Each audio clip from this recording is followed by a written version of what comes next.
Good evening. A warm welcome to those attending and also to our viewers watching live on the Council's YouTube channel, Hillingdon, London.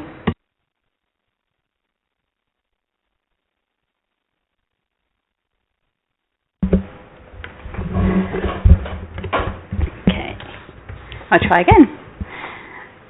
Okay, a warm welcome to those attending and also to our viewers watching live on the Council's YouTube channel, Hillingdon, London. This is a meeting of the Children, Families and Education Select Committee. My name is Councillor Heena Makwana and I'm the chair of this committee. Details of the business to be considered today are shown on the agenda, copies of which are accessible on YouTube underneath the broadcast.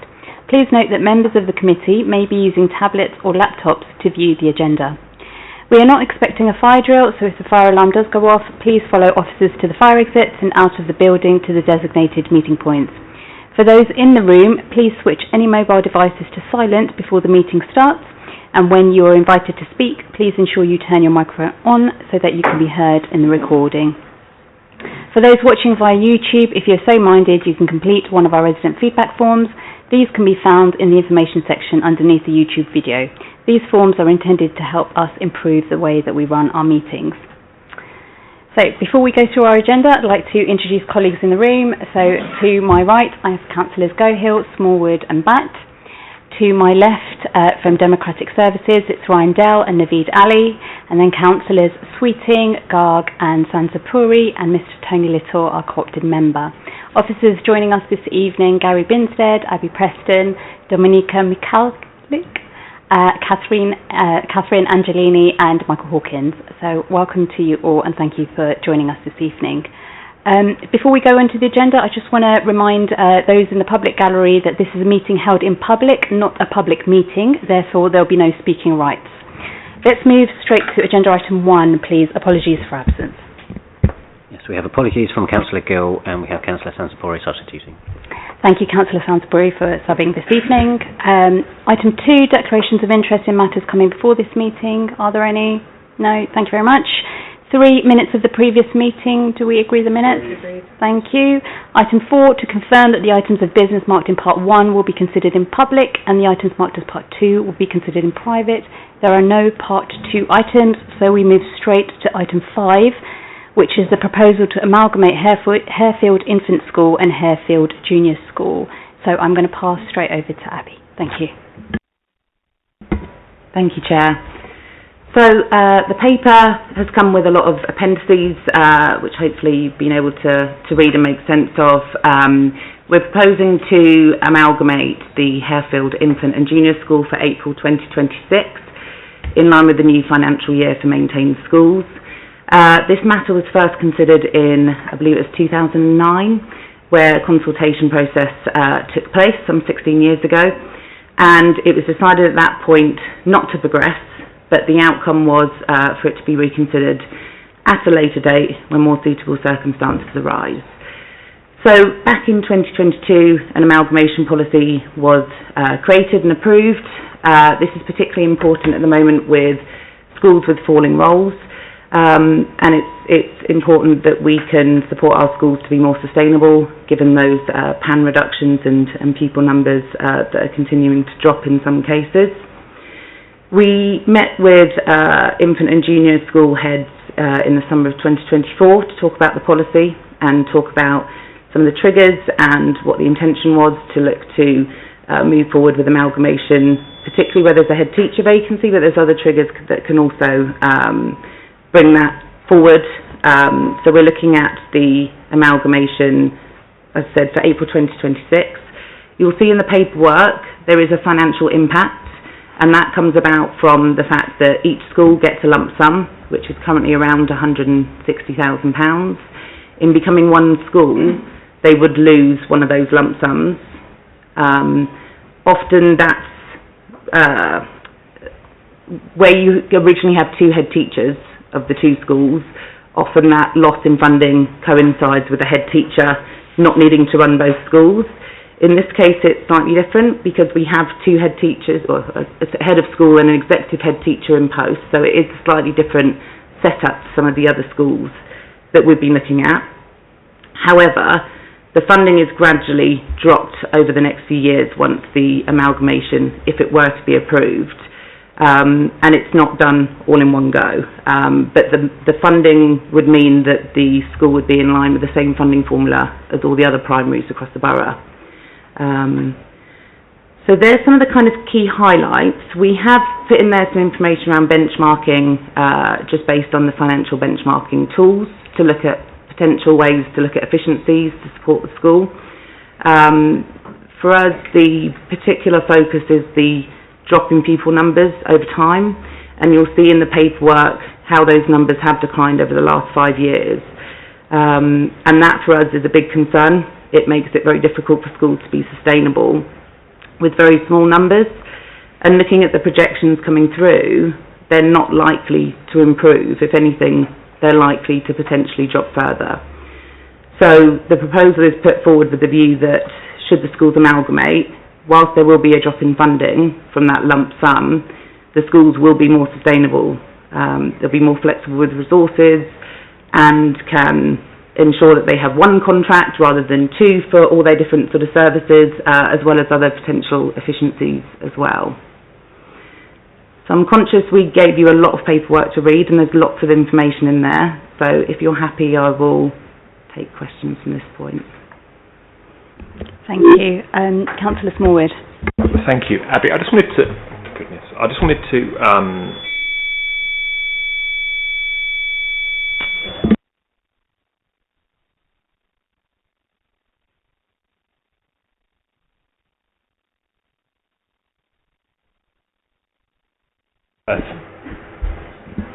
Okay. Yeah. Oh, Councillor, go. I feel like I've got. Every time I talk, I think it's going to go. Abby, I just wanted to have a little dive into the structure of the senior leadership team of the two schools. I declare an interest that I am a governor at an infant school elsewhere in the borough. That's a 3-form of entry school. I understand this is a 2-form of entry school. This school seems to have a much larger SLT team with an executive head with 2 heads of school, which are basically, if I'm right or wrong, are basically head teachers of those schools with an executive head sitting over them.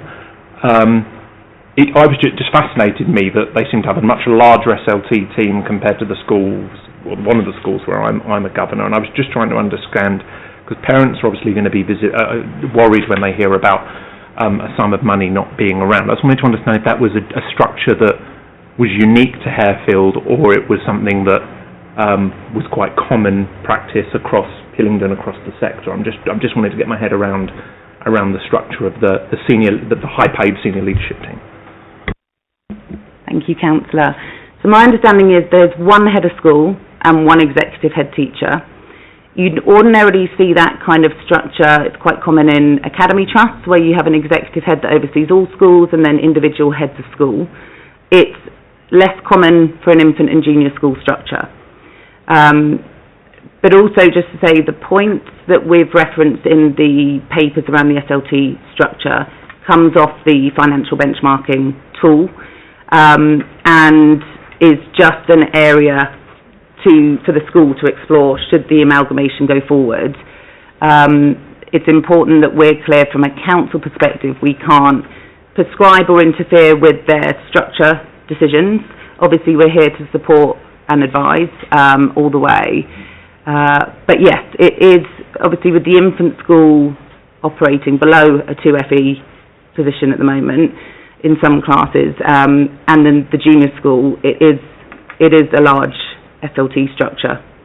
I am aware that some of the SLT teach and have full-time teaching commitments, but that's not dissimilar to other SLTs where that can be the case. So arguably it's still, according to the tool, suggesting it's quite a large establishment of SLT structure. Do you have a follow-up? Yeah, I just wanted to talk about. I've been emailed, read a little bit of stuff online.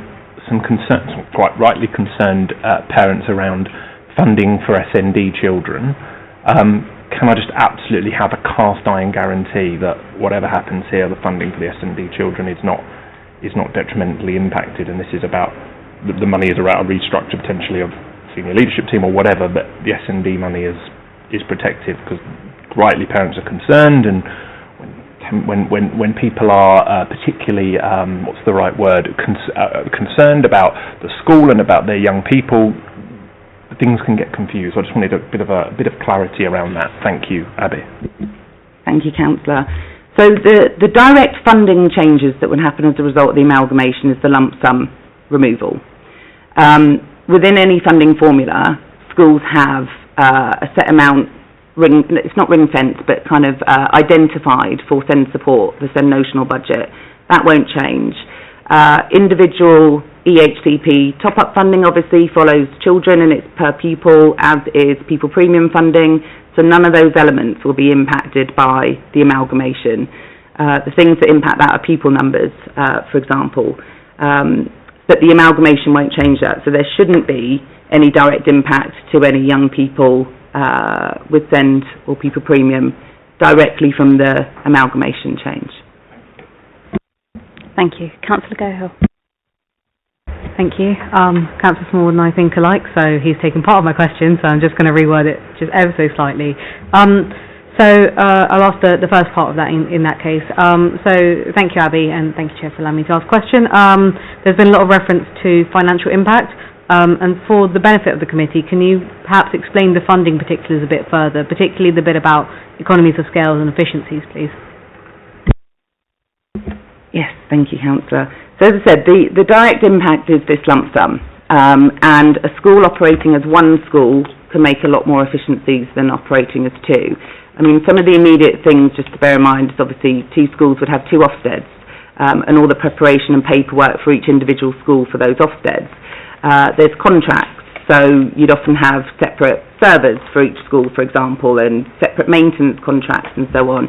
You may have, in an infant and junior school, separate office managers, for example, and if you're one school, you can have one office manager. So they're the sorts of general examples as to efficiencies. There are lots of opportunities to make efficiencies, and we did look at some of we've recently been talking in Schools Forum about school balances at the end of the year, and we did some analysis on primary schools versus infant and junior schools, and we can see that the primary schools are a lot more financially stable than the infant and junior schools. So when we looked at in the last financial year, and obviously that's maintained and academy, maintains financial year is April to March and academies is September to August. We looked at all of those balances and the year-on-year changes, and we saw that for primary schools the year-on-year change was about -2%. For infant and junior schools it was about -42%.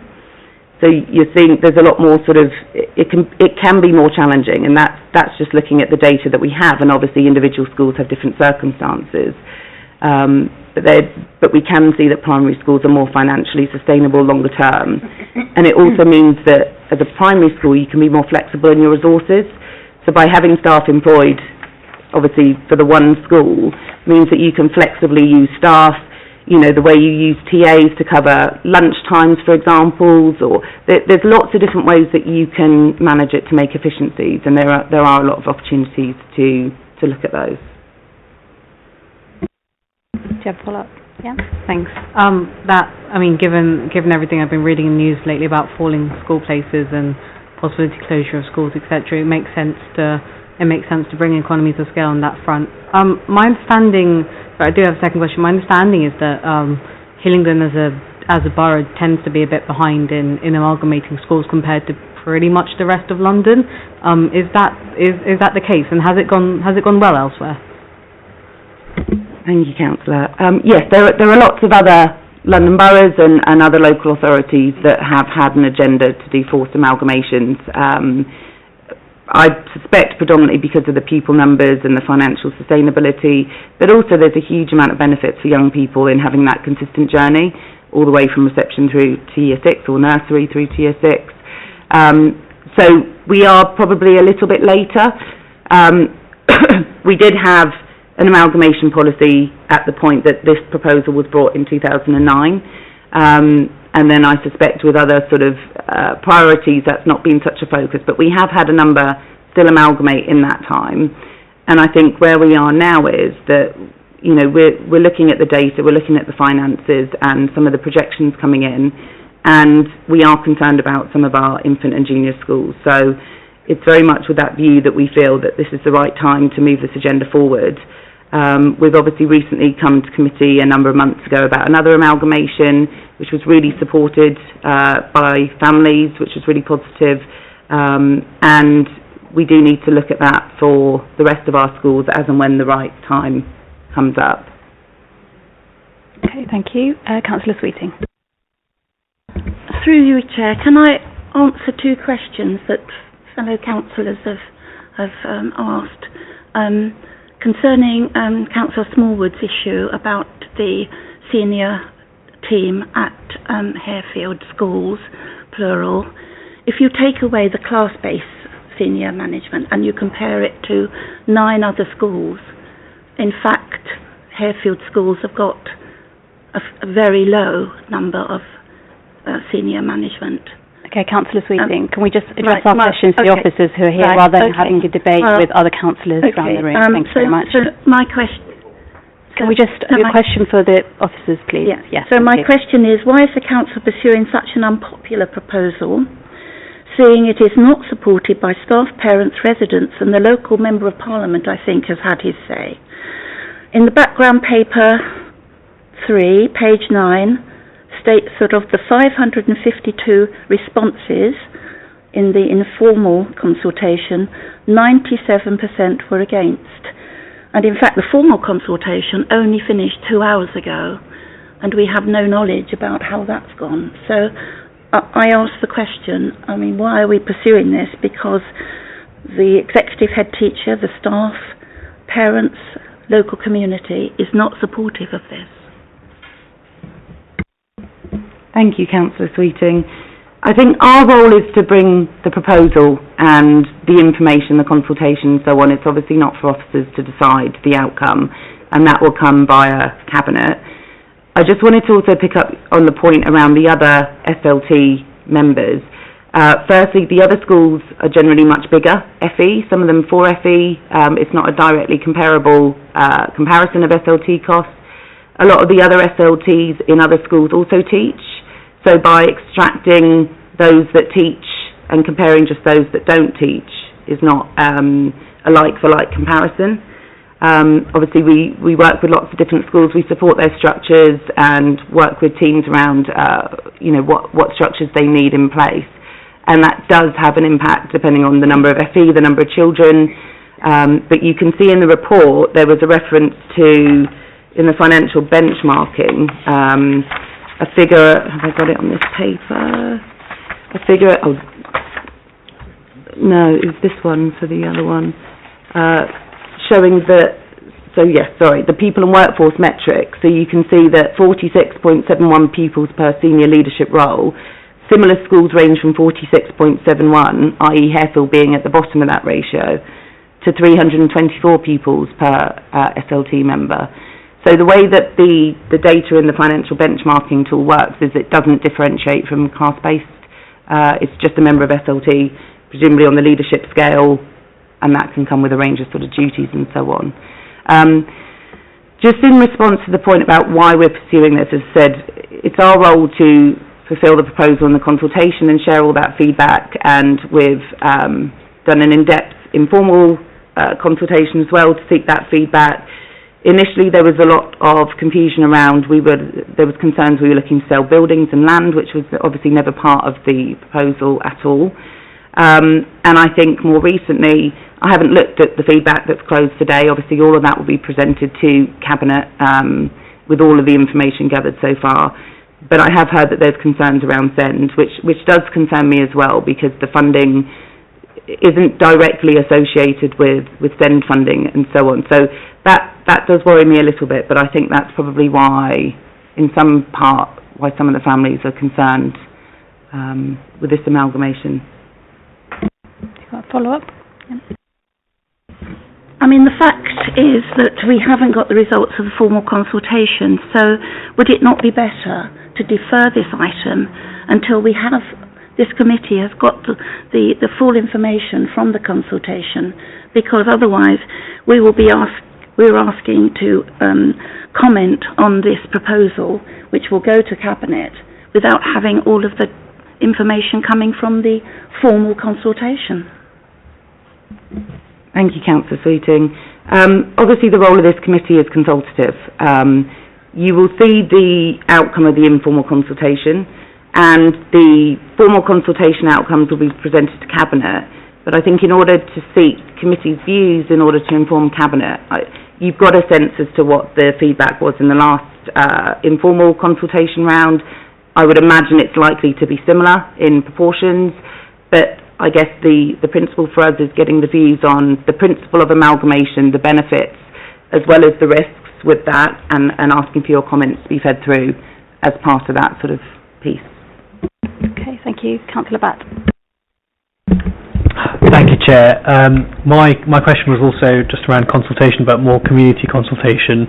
And it was rather, I understand from the sort of report and the documents that stakeholder engagement appears to be largely virtual because of logistical concerns, perhaps. I was wondering if you can reconfirm how stakeholders were engaged in this process, please. Yes, certainly. The reference to virtual was from the informal stage, the first stage. So we held 3 online events for the first informal stage. For the formal stage we've just completed, we had a face-to-face event at the school for families, parents, stakeholders, a second face-to-face event on the same day with school staff, and we had 2 virtual events as well. There was about 30 people-ish that attended the face-to-face event for each section, and the 2 online events we had 7 people attend the evening event. Again, this we sort of listened to the feedback we had from the previous round, so we held one event in the evening from 6 till 7, another event was held at lunchtime, and the second online event we held at lunchtime, we had 1 person that turned up for that particular one. As you'll see in the paper, there was an issue with a link for an original meeting, an original virtual meeting for the formal consultation, which we realised after 15 minutes.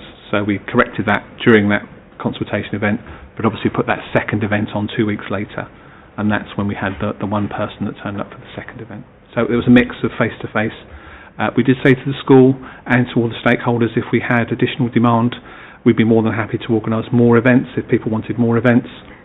But again, we had no questions, no feedback asking for more consultation events, and obviously we've encouraged people again to respond through the consultation as well. Do you have a follow-up? Or okay, Mr. Little. Thank you. I detect a note of scepticism in my colleagues about the potential in this proposal, and I suppose I'm going to continue a little bit with that theme. Now, I've got 2 questions. The first one is, in the justification for it, you pick up on the numbers and the falling roles. As far as I can see, amalgamation does not change the numbers that will be applying for the school in any way, shape or form whatsoever. Could you confirm or change my mind on that one? And the second question relates to the funding, which is obviously the major concern that people have. And the way I'd phrase it is, the school is guaranteed to lose £160,000. Is the scope for efficiency very much greater than that, or will they struggle to achieve that level of funding, never mind the larger level of funding that's got to go ahead, the larger level of savings have got to go ahead to meet the reduced numbers?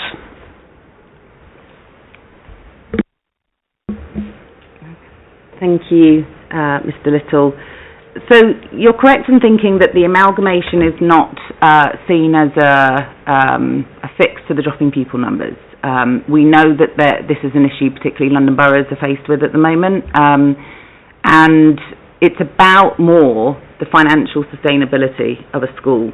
So smaller schools are much harder to make financially sustainable, So a school with 134 pupils in, such as the infant school, is a very small school, and it's very difficult to keep that afloat. When you take into account, like I said, all the separate sort of contracts and arrangements with staffing, there are definitely opportunities to make efficiencies. Arguably with the PAN, you could argue some families may prefer an all-through primary school. There's no need to reapply for the juniors. It's consistent staffing approaches, policies and so on. But we're certainly not coming with the proposal with the view of, you know, becoming an amalgamated school will see your pupil numbers increase. It's more about having that financial sustainability and flexibility. As I said, ordinarily, so in the case of the other amalgamation we were looking at, we had an interim head teacher in one school and a permanent head teacher in the other. So in the loss of the head teacher role, the interim role, and just having one head teacher, that makes up for, with the on-cost, the loss in lump sum funding. Sorry, I'm losing my words. So there are different ways to look at it with Harefield. It is different because you've got those two levels of headship, if you like, amongst the two schools. But like I said, it's not for us to kind of prescribe how they make those efficiencies, but there's certainly opportunities to do so. And based on the school balances, as I said, it shows that there's a lot more sustainability in all through primary schools versus the infant and junior in that year-on-year financial trend. So would you be able to reassure us that the scale of efficiencies that they could achieve will outweigh the loss of the 160,000? We can't guarantee anything because we're not the decision makers of staffing in the school. There is absolutely the opportunity to make those savings and more, without a doubt. But we can't prescribe what that would be, and it would depend on the decision of the governors as to what they do with structures and contracts and so on. There is definitely scope to make those savings, but we can't guarantee anything because we can't make those decisions. Thank you. Councillor Smallwood. Thank you, Chair. 2 points. I just want to focus on this SLT comparison point, because parents will be rightly worried, and I think they need to be assured that we need to make sure that we're comparing apples with apples and not apples with pears. In the comparison, there is schools there that have 4 forms of entry, some that have 3 and some that have 2. So just naturally, a school with a 4 form of entry will have a larger SLT team than a school with 2 form of entry. I think that's basic maths, that whether you're absolutely for this or absolutely against it is undeniable. So I just think we need to make sure that we contextualise that as a committee very, very carefully. I also heard your point, Abby, around your concern around, in the formal consultation and the informal, around some of the parents having concerns around SND and possibly other issues. I just want some reassurance that in the areas that parents will be concerned where they don't have a concern, and I understand why they do not get me wrong, but where they don't need to, especially around that, we are going to be working hard to reassure them that potentially that is not an issue and they don't have to be concerned. And I'd like to understand the work we're going to do around that, around the things that aren't that aren't actually part of the amalgamation, that are guaranteed whether this happens or it doesn't happen. Thank you, Councillor Smallwood. Again, it's a slightly tricky one in the sense that we will absolutely support the school all the way with supporting parents and reassuring them. No matter what happens, whether the schools amalgamate or not, there are statutory duties around SEND, and none of that changes with an amalgamation. So, you know, there is still notional funding there for SEND support and the first £6,000 of EHCPs. There's still individual top-up. And the same for pupil premium as well, so our disadvantaged cohort shouldn't see any difference directly from the amalgamation. We will absolutely continue working with the school, meet with parents if that's something that they want in order to help reassure them.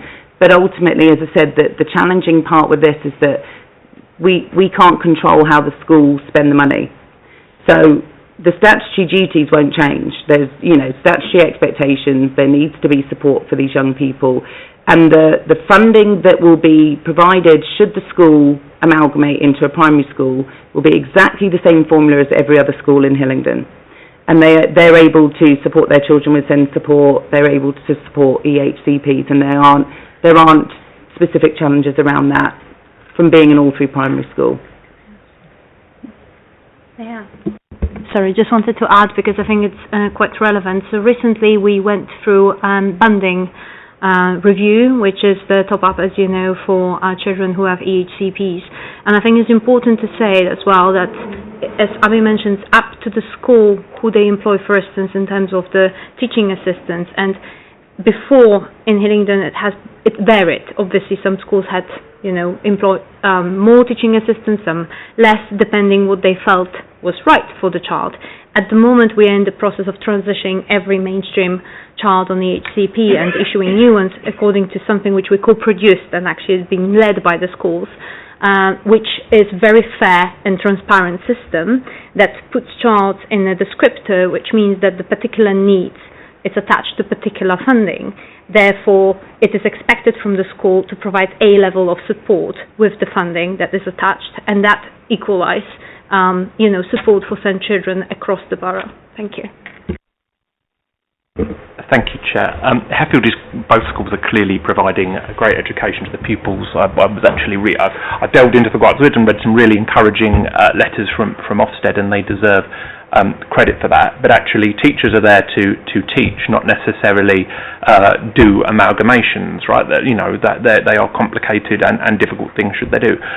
What support will the LA give should the amalgamation go ahead?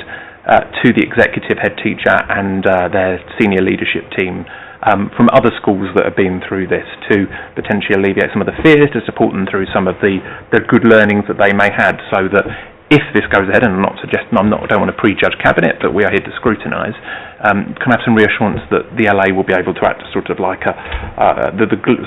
we'll be able to point them in the right direction of other schools in Hillingdon that have been through this process? Thank you, Councillor. Yeah, absolutely. I mean, obviously we've got a set of schools that are amalgamating for September, which is really exciting, and I know they're really excited about that, and I'm sure there'll be some learnings from that one as well. We've had a number of other amalgamations in the last few years, and our teams are there to support the school all the way. We're happy to sit there and support with structures, decisions, challenges, some of the process side of things, whatever the school needs, we're very happy to support. They would also need to work with their HR provider, because we don't have the HR services directly from the council. So typically we work in partnership with that HR provider and the school in order to support them through that process. Councillor Garg. Yeah.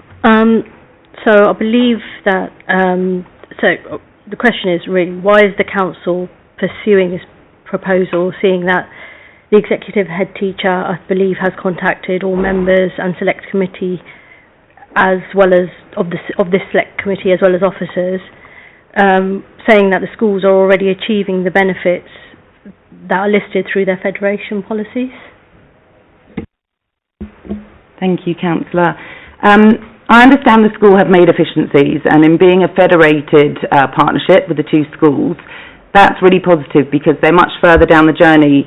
The transition to amalgamate is a small step for them compared to other schools that have often a lot of work to do to work together and make all their policies similar and so on.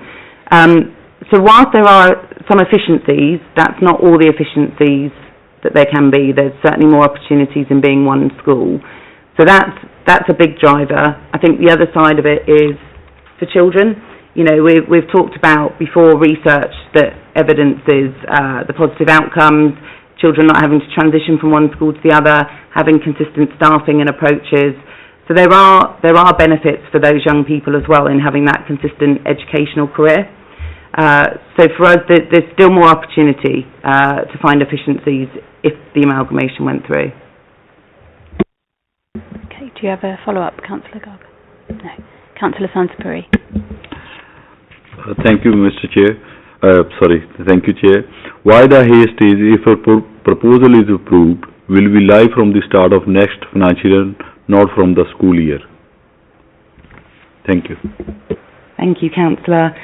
So we've had conversations ongoing with the school for some time, and we've moved the date a number of times to make sure it fits in best with the school. Obviously, maintained schools work on a financial year that runs from April to March, so it would be more challenging financially to convert in the September. It would make more sense to do it within a new financial year, so there's clean years for those income changes. That's something that would be for Cabinet to decide essentially, but I think in the sense of Harefield schools, because they are in a different place of working together compared to many other sets of schools, there isn't going to be huge changes in that September that I think warrant it needing to be at the start of an academic year. I think in most other cases there is a real case for that, because the transition would be too disruptive. But we also we see with sort of academy conversions, we see those happening in October or November and all sorts of different months, and that transition is generally very smooth. So that's something that could be posed to Cabinet potentially as an option, but from a financial perspective, because of the maintained schools working on that cycle, it seemed to make more sense. Do you have a follow-up? No. Councillor Sweeting. So what is the answer that you can give to the executive head teacher's comments that there are no educational benefits to amalgamation? The only impact will be the reduction of 159k every year, which would lead to staff redundancies and, in his opinion, the reduction in quality of education. Thank you, Councillor. It's very difficult to comment on comments that have come into you, because that, we've talked about all the other benefits and the reasons that this is felt to be a strong proposal for the benefit of staff and families. It's difficult to respond to that. Yeah, agree, Councillor Sweeting. I don't think that's a fair question to put towards to Abby and the rest of the team here. So, yeah, can you just make sure that it's actually a question that it's a fair question that Abby can actually answer? It is about the swiftness of this proposal. Ealing took 5 years in amalgamating their primaries, their separate schools. We've provided quite a short timetable. Is there any reason for that? Yes, thank you, Councillor. Whilst this formal process might look like a shorter timetable, this topic has been ongoing for many years with Harefield schools.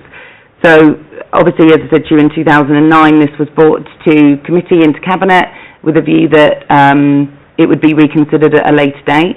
That later date is now.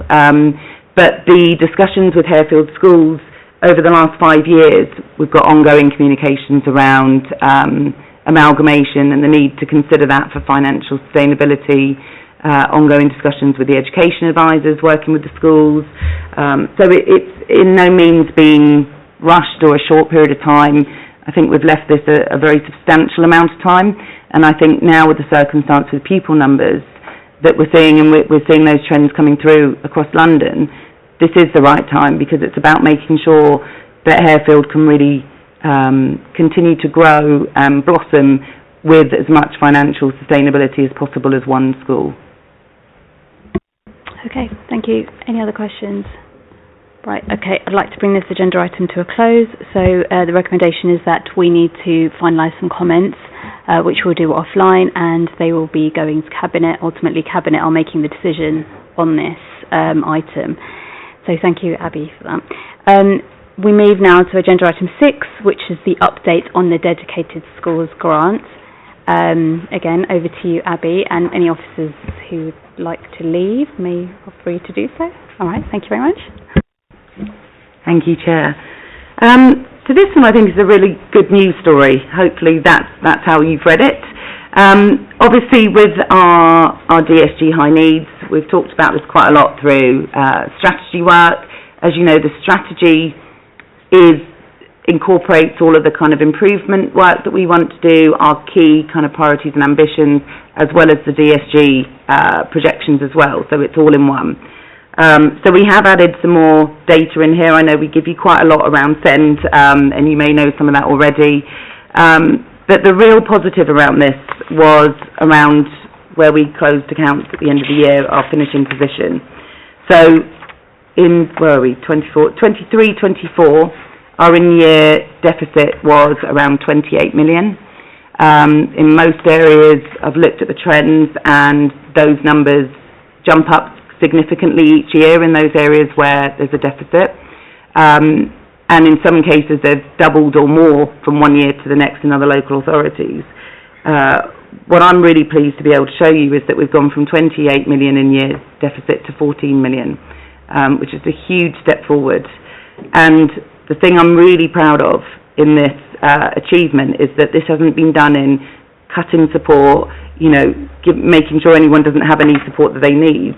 We've done this through improving our services, improving outcomes, and being more financially efficient. So at this point, I'll hand over for questions. Great, thank you so much, Abby, and sounds like officers have been working really hard behind the scenes, so it is a really good news story, so please pass our thanks on to officers for that.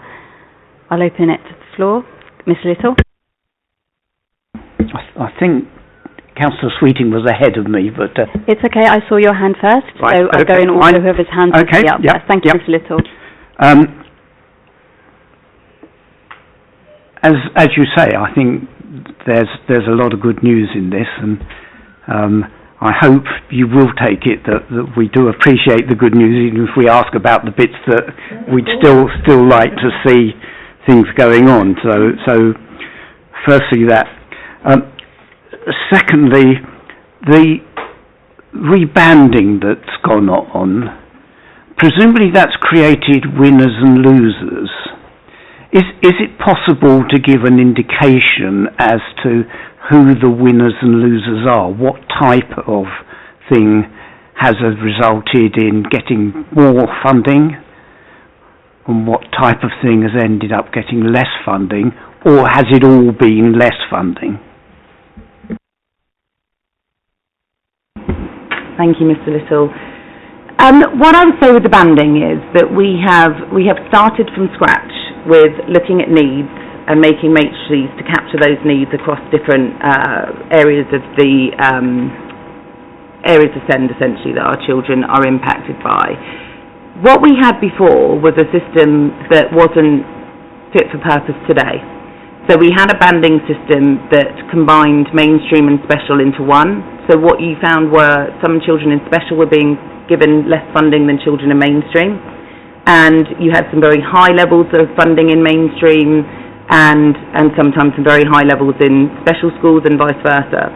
So there was no kind of trend as to these types of children or these types of settings saw a significant change. It's very much individual children, for each school. Some will see some children's funding go up and some will see that go down, because the system we had wasn't consistent. So what we're doing is we're monitoring very closely, and we're sharing this with schools, the changes in banding and what those impacts are, so that they're seeing how which children are allocated each band transparently, because it's not necessarily about saving money. The biggest focus was about having a clear, fair, transparent funding system that meant children's needs were met with that funding appropriately.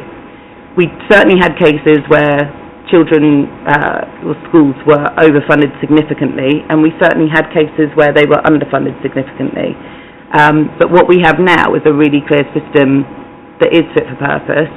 And the good thing as well about the banding is that it allows us, once all of our children have transitioned from mainstream this year over to the new banding, we will have a really clear profile of children's needs by type and so on, so that we can see those projections coming through the system and see, we've got X amount of needs coming through from year 5, so we need to make sure for year 7, phase transfer, we have sufficient places of those types and so on. So there's lots of benefits to it. Overall, I would say there's probably some savings, but we've looked at some benchmarking. We're actually looking in our senior leadership team today at benchmarking, and it showed that the high needs benchmarking with our funding how it was before was significantly above other areas. But it's not as clear cut as just saying it was all, too high, because it really wasn't, and it just wasn't consistent before. We didn't have the right tools for today's sort of needs to be able to accurately fund those. And I think this new system, the benefit is it's been co-produced, it's been led by schools. So this isn't something that the local authority has done to schools. They've very much led it with an external consultant, And we've purposely kind of stepped back, apart from a support role, in this sort of banding process so that it's not influenced by, you know, we must save money and lower costs and so on. Okay, yeah. Thank you, Chair. If I just want to add, the mechanism as well for this is very much aligned with various neighbouring authorities, which obviously allows us as well to children be moving around and being, receiving the same kind of support. I think the biggest change, which will take us time, so as Abby mentioned, we analysing this and we are very transparent about what is coming through our panels, and we're still in the process of issuing new bonds for the new plans, but also converting. And we are learning, and we actually took feedback from schools at the beginning of this year, and we have changed that slightly. So there was a need for dividing, to add extra descriptors, because it was felt that some children were falling a little bit to this category and a little bit to this, and they were like kind of in between. So we worked all together to ensure that this is being implemented.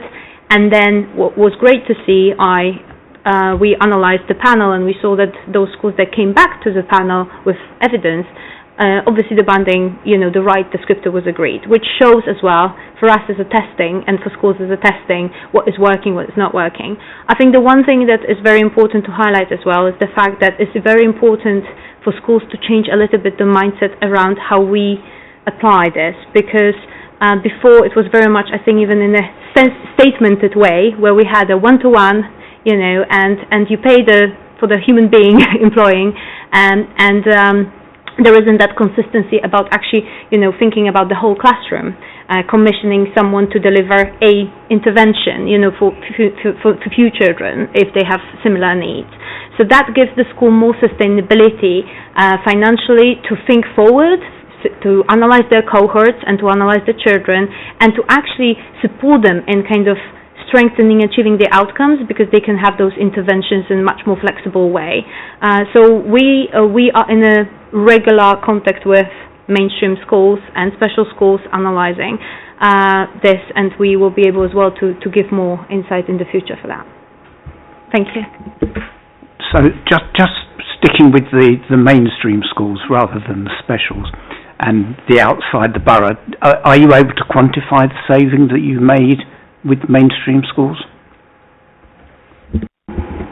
Not yet, because they haven't all transitioned over. So we're in a transition year for mainstream. By the end of this financial year, we aim to have all the plans moved over to the new system. So at that point, we'll be able to understand the impact on the budget. But at this point, there isn't, like I said, because of the way we did it before and the new system being so detailed, there isn't a way where you can say, okay, those on band 3 are going to transition to this, because we're looking at them all very much from foundations up as far as fitting into the right banding and provision matrices. So we will do. Okay, thank you. Councillor Sweeting. Well, I'd like to thank the officers for a very full and detailed response. We did ask for this at the last meeting, and it's certainly come back in full measure, so thank you for that. I must admit I am getting issues that I'd like to explore with you around the banding. They're saying, some of the head teachers that I'm in contact with are saying that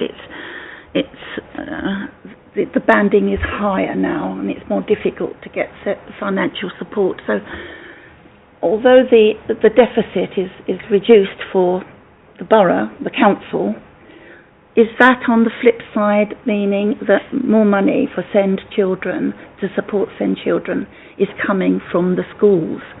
Because there's almost a perfect storm, isn't there?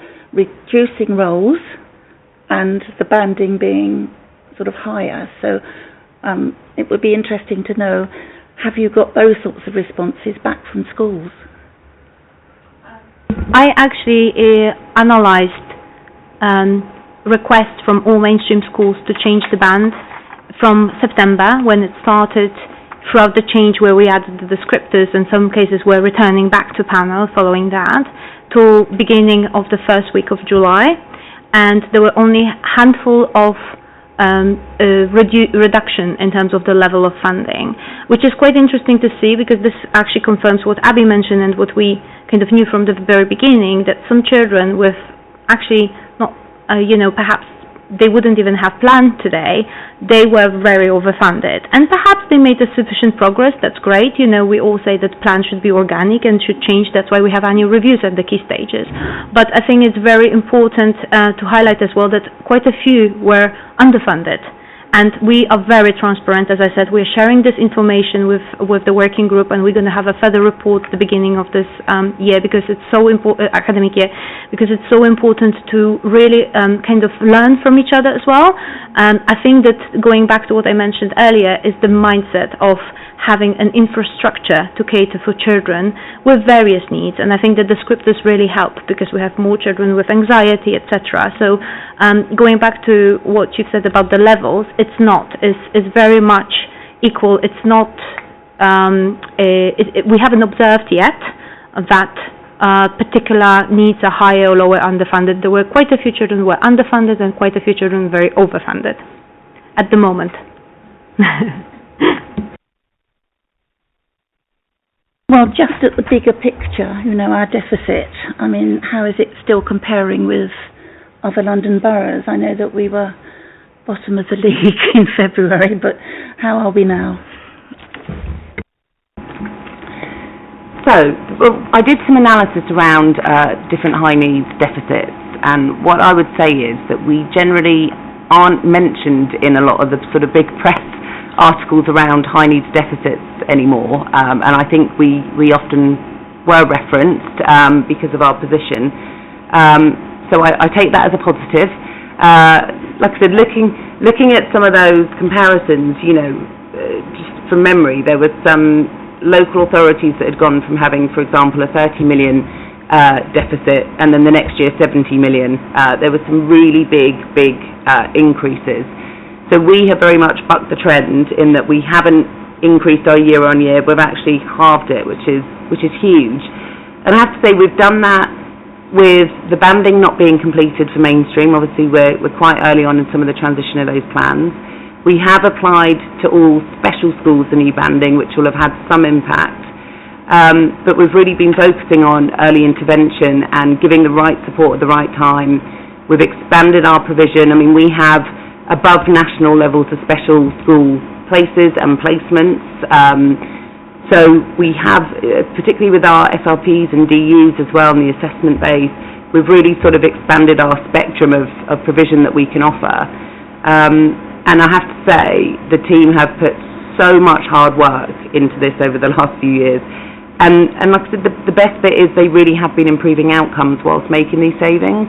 And we've been really passionate about that, but we're not looking to compromise the outcomes our children get, but it's about doing it with value for money.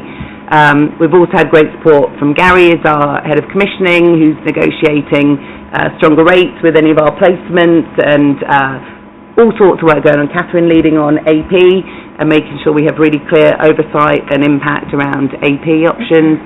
So I think we've reached this place because genuinely everyone's been doing so much so quickly to kind of move it forward, and we hope to continue to decrease that deficit as much as we can.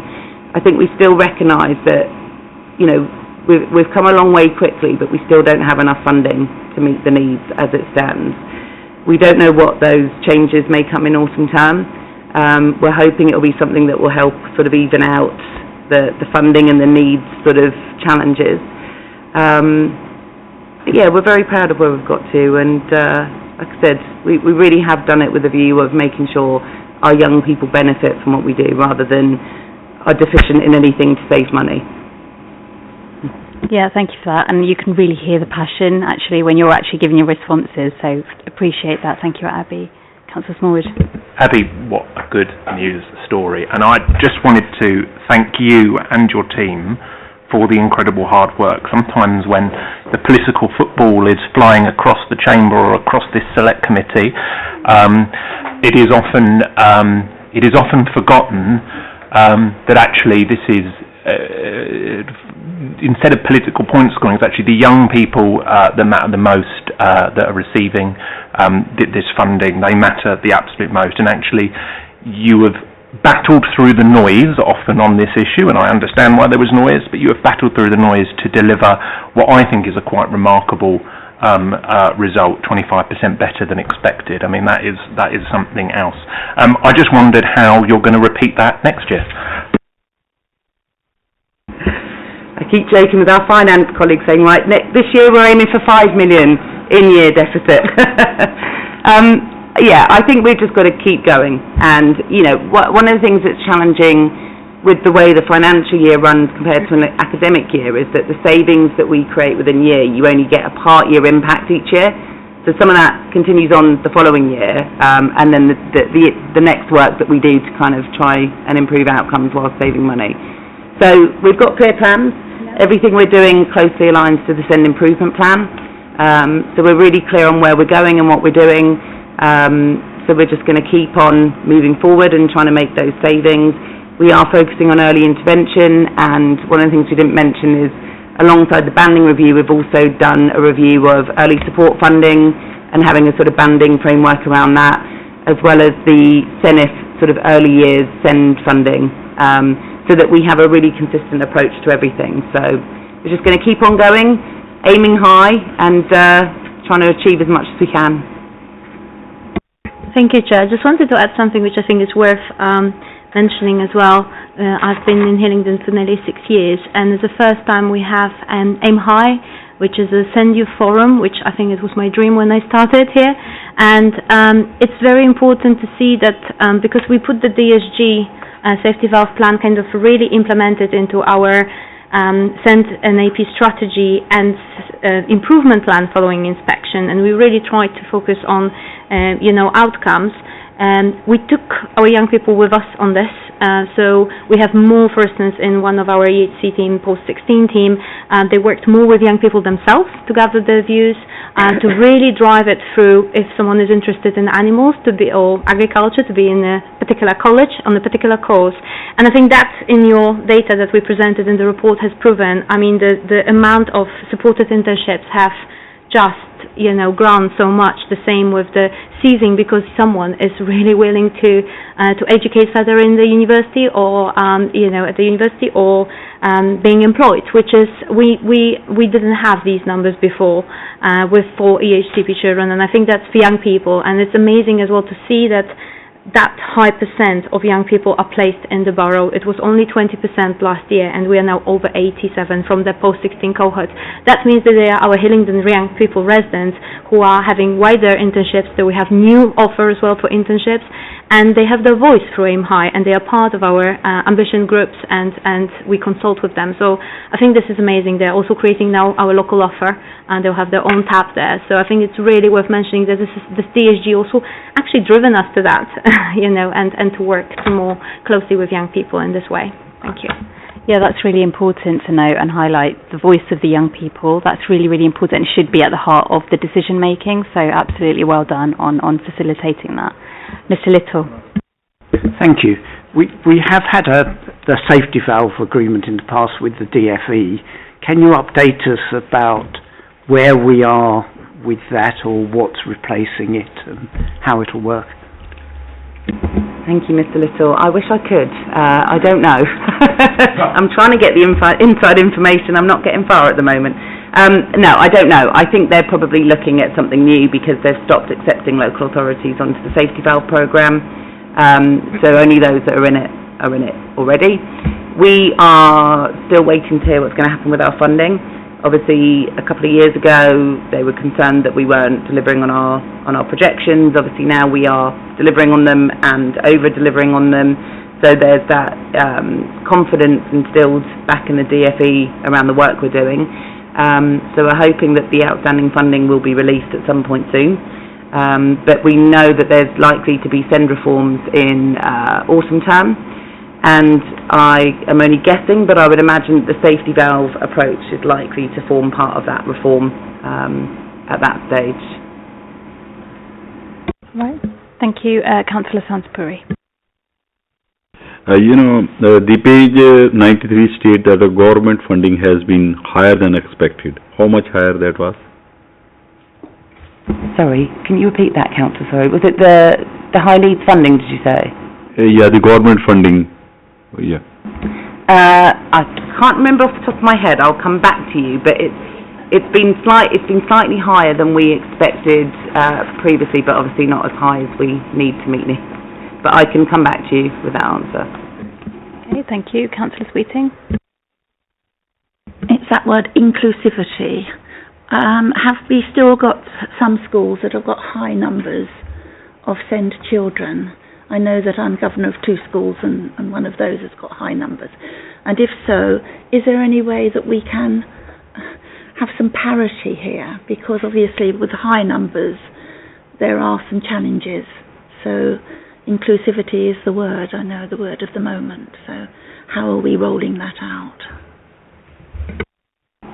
Thank you, Councillor.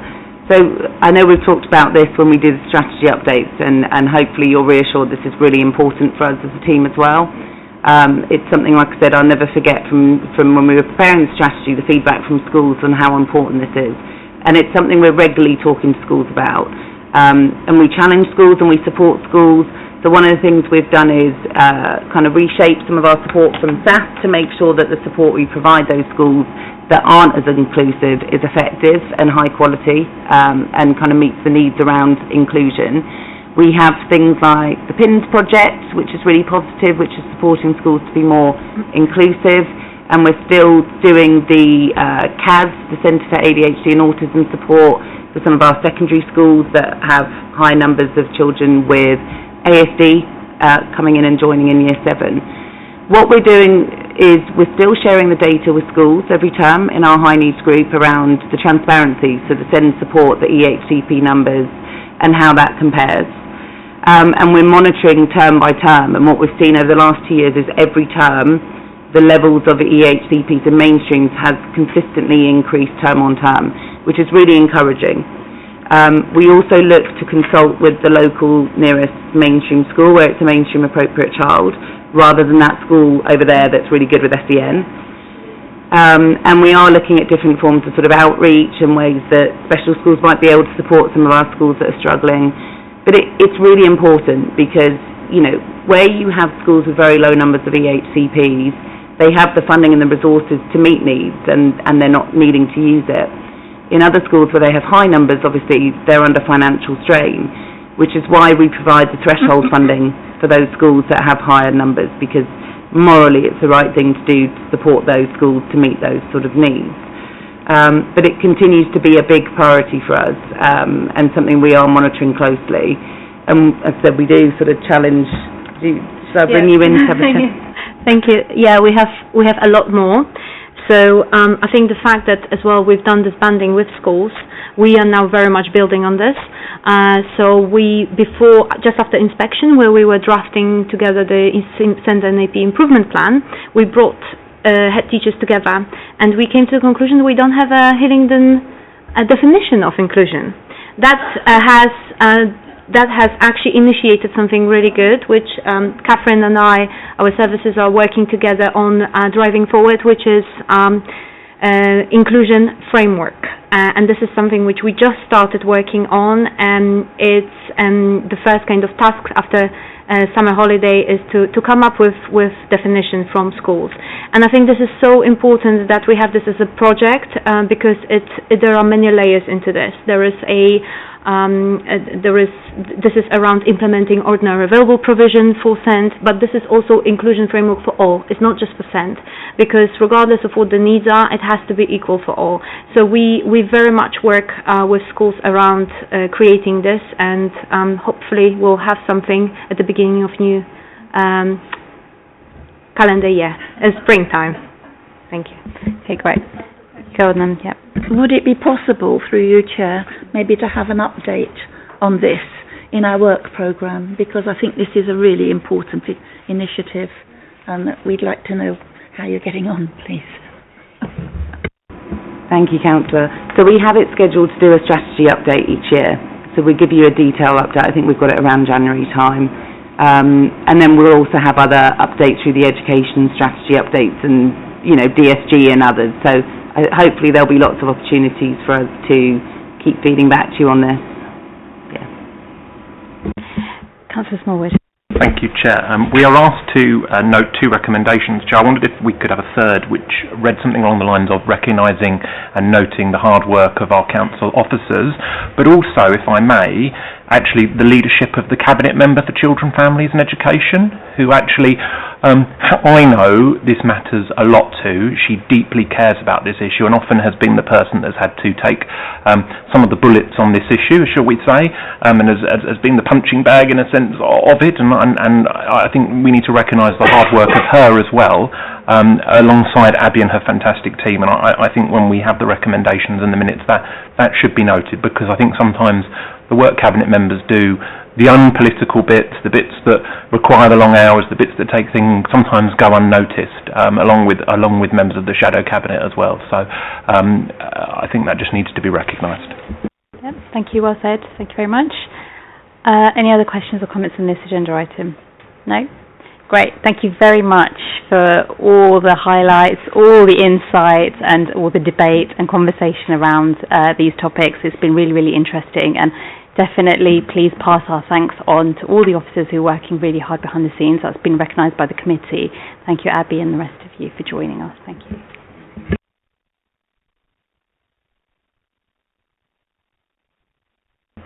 Okay, so we move on to agenda item 7, which is the corporate parenting panel minutes. Do we agree the minutes? Great, yeah, great. Move on to 8, which is the financial scrutiny training. It's a verbal update, Ryan? Or yeah, that's just to remind members that that's due to happen on the 10th of September at 6 p.m. in the Chamber. Okay, great, thank you very much. Agenda item 9, which is the new review topic, so policy review discussion and guidance. So you'd have seen the email that was circulated by Ryan on the topic of fostering, which is something that officers have been discussing. They've put together kind of a document to suggest that could be the topic for review. It's a suggestion. It's something for us to talk about now, and any other topics that anyone feels really passionate about. Bearing in mind, like I said at the last meeting, it would be really great if we can think of something which is just going to take us up to kind of the end of, so we've got maybe about 7 meetings or so, I think. It would be really nice to do a shorter review rather than our previous one, which took a very, very long time. So, yeah, just bear in mind. So I'll open it to the floor. Councillor Gohill. Thanks, Chair. I'd be very happy to go with a recommendation for fostering, the fostering item on the agenda. I think it's a great item that could fit in within the timescale, and I think it'd be really interesting if it came forward in front of the committee. Councillor Smallwood. Thank you, Chair. I still think the third-party voluntary groups and opportunities in Hillingdon would be an absolutely fantastic one to do, and I will still bang the drum for that. And I seem to remember it was very popular in the last committee meeting with members. I do not recognise the scrutiny topic table in the paper. I think it was definitely 5s across the board. But I would also be, as my eloquent colleague Councillor Gohill has said, I would be absolutely delighted to look at fostering. We have to remember as members we are all corporate parents, and I think looking at fostering as a short topic would be absolutely lovely, and potentially we can do some stuff offline with maybe children that have been fostered and experiences. I think it'd be great, but there's my 2 pennies worth, Chair. Right, Councillor Batt. We'll just go around. Thank you, Chair. Yeah, I'm very happy to support my colleague on his passion for third-party voluntary groups and opportunities in Hillingdon. I think the point that was noted previously was to narrow down the topic. I'm just wondering if that can be in any way sort of integrated with utilising spare capacity in schools, and how spare capacity can be used to help third-party voluntary groups, something along those lines. I can see those 2 topics kind of being amalgamated. I'm quite passionate about digital exclusion and educational disadvantage, but I think that could be, I think it was noted that could be quite a suitable information item, and I'm wondering if that could be taken up as an information item. But yes, also happy to help the fostering point as well. I think that's also really interesting, and I know that hasn't been done for a while, so it'd be good to do that. Okay, thank you. Councillor Sweeting. Well, it's been an interesting one because officers seem to have provided the topic and also marked their own homework, which is the reason why there's 1 point more than the one that I am still banging on about, which is utilising spare capacity in schools, because I do feel very strongly about this, that if we've got more of our youngsters requiring additional support, maybe that spare capacity could be used, and that would be helpful to the council as well as to the schools. And it only got 1 point less, and I've been looking at the way that the point system has been worked, and influence, my one has got 3 and the fostering one has got 4, achievability 3, and my one has got 3 and fostering has got 4. Drive improvement has only got 2, and I think of all things this would drive improvement, because at the moment schools are really struggling with their budgets with falling roles, and if we can find some way of using that spare capacity that would give them maybe an income, maybe a support to a council initiative, that would be a bonus on both sides. So I am banging that drum, as Councillor Smallwood.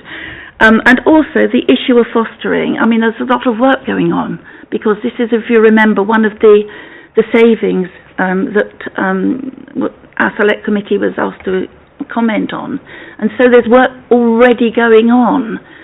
So again, I can understand why officers would want us to have another look at that, but I'm still going for the spare capacity, because I do think with falling roles and SEND, the two things combined may well mean that at least if we can get our maintained schools providing that information, that will give a springboard to the next step, which the new council may well be able to take forward. Councillor Garg? Yeah, so I do agree. I think utilising the spare capacity is a good topic, because that was something that kept coming up even tonight. And being new to the committee as well, in terms of fostering, I've only seen good things about fostering in Hillingdon, so I think it would be more beneficial to do something different. Councillor Sansbury, would you like to comment? Welcome to. Yeah, sorry, because I'm substituting only for this meetings. So I will. Okay, your views are welcome as well. It's all right. Ms. Little. I'm not going to express a strong preference. There's a lot of good topics here that I would be entirely happy on. I've got an innate prejudice in favour of education as opposed to the other aspects of our role, and that might be seen as a prejudice, but my only plea was, whatever we do, let's make up our mind fairly quickly and let's run to a tight timetable. Councillor Gohill. I'm really interested, actually, something Councillor Batt suggested about maybe having an information item. I was wondering if Democratic Service were able to comment on it a bit more and see if it was a possibility, just to help us make our minds up and whatnot. Sorry. I mean, yeah, we can probably quite easily add information items on anything that we don't pick as a review topic. Sorry, if I could come back and say that might be quite a nice middle ground. And if it's like a big item, then it can be an informative item, but maybe come back for an update as well if we needed to. And I think that's probably one of the better ways we can use our capacity if we needed to, perhaps. Just a suggestion. Yep, certainly. Some of those suggestions could be taken as information items. I think we just need to look at which ones would be appropriate and enough to come back as an information item rather than a review. Spare capacity, I'm just not sure if there's enough for a review in that.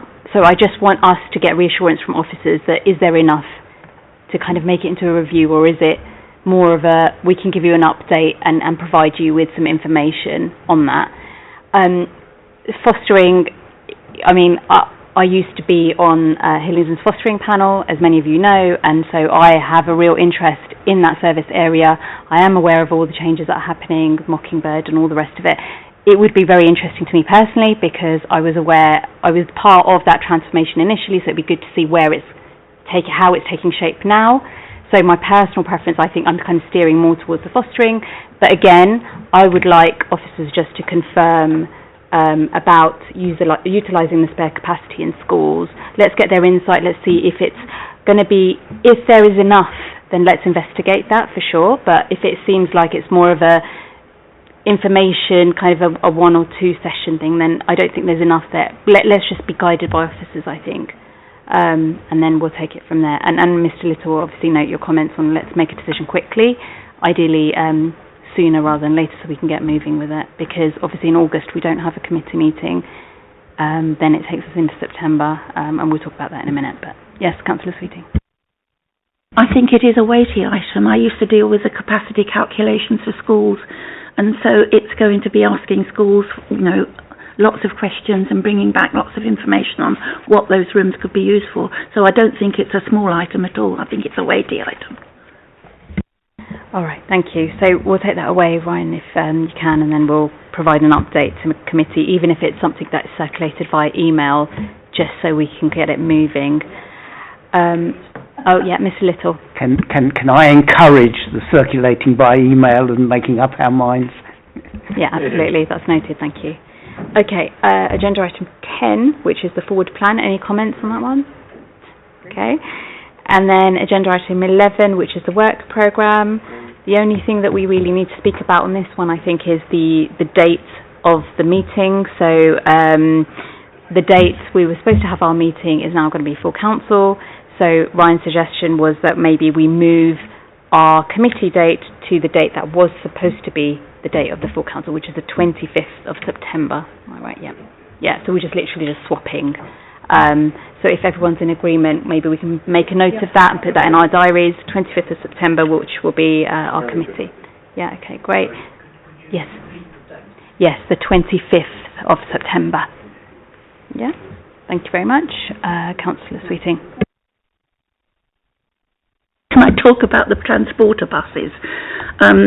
This issue actually came up 2 years ago at the youth offer. We asked questions about it then, and so it should have been trundling along, appearing at some stage.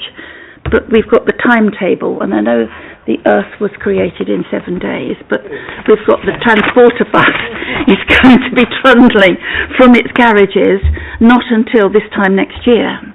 Now, this is all part of the youth strategy. There are some areas, some wards, where that is the only venue, and we've been out without this for 2 years now. And it's only since it was brought up at the April meeting, Councillor Garg asked, I put a members' inquiry in, it came back with half a story, put another one in wanting an update, shared that with you, Chair, and then we've got Democratic Services providing this very detailed information. But it looks as if it's just starting from base camp, when this should have been is there an ask or a question? Well, I'm asking, can we not, from this committee, go back and say, can this timetable be shortened? Because this is a very important issue for wards that have got no venues. Okay, Ryan, are you able to take that away and just see if we can get a further update from officers? That would be helpful. Thank you. Okay, any other questions, comments? Great, fantastic. Thank you all for joining this evening and for your questions and comments, and have a safe journey home. Thank you.